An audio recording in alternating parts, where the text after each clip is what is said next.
The last couple of weeks, we've been talking about research. We talked about the questions you should ask the franchisor, and then we talked about questions you may want to ask the franchisee. Well, franchising is regulated by the Federal Trade Commission. And I don't want to get too technical to you, but every franchise company, approximately 3,500 of them, have to prepare what's called a franchise disclosure document. In the industry, it's called the FDD. And this allows you to really start digging into the franchise company.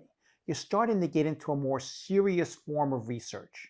You're asking some harder questions now. And now you have their information all laid out in front of you. One is the experience of the company. Two is the officers. What's their background? What's their resume say? Three, is there any litigation? Is anyone suing this company? Four, you get into anyone been involved in a bankruptcy?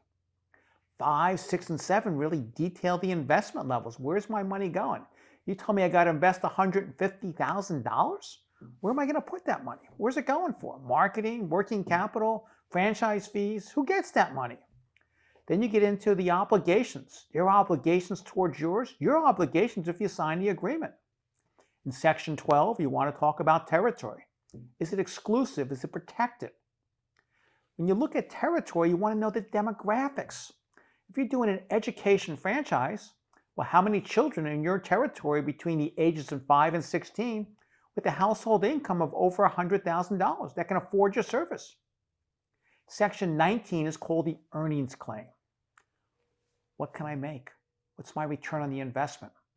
Section 20 is the name, address, and phone number of every franchisee. If they've gone out of business in the last few years, if they sold their business, you're going to talk to them. And the last thing that's important is Section 22, the contract. You will have an attorney review it, but right now, take a look at the contract. See if there's anything really objectionable.